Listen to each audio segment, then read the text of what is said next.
An inguinal hernia is the abnormal protrusion of abdominal contents, such as the intestine, through an area of weakness in the groin muscles. The protruding intestine resides in what is known as a hernia sac.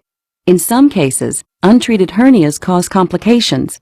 For example, if part of the intestines becomes stuck in the hernia opening, its blood supply may be cut off, leading to the death of intestinal tissue. This is called a strangulated hernia. If a surgeon feels you are at risk for this complication, he or she will likely recommend elective hernia repair. Traditional open inguinal hernia repair requires a relatively large single incision. Newer laparoscopic techniques require only tiny keyhole incisions or puncture wounds, which generally result in a shorter recovery period. When you arrive at the hospital, an intravenous line will be started, and you may be given a sedative to help you relax. Laparoscopic inguinal hernia repairs are done under general anesthesia, which will put you to sleep for the duration of the operation. A breathing tube will be temporarily inserted through your mouth and into your throat to help you breathe during the operation. A catheter may also be placed in your bladder to drain your urine. These will be removed at the end of the procedure.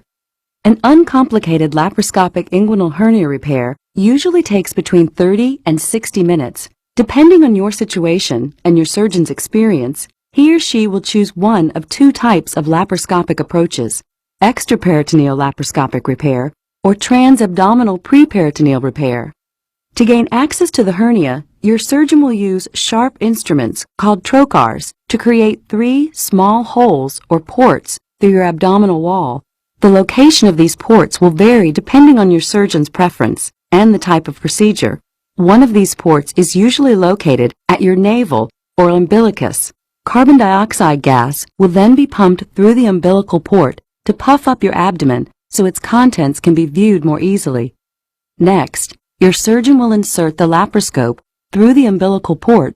Images from its camera are projected onto a video monitor in the operating room. Your surgeon will then pass various instruments through the other ports. These will be used to dissect away the hernia sac and to tack a piece of mesh over the hernia opening. This will prevent the intestine from slipping back through the opening.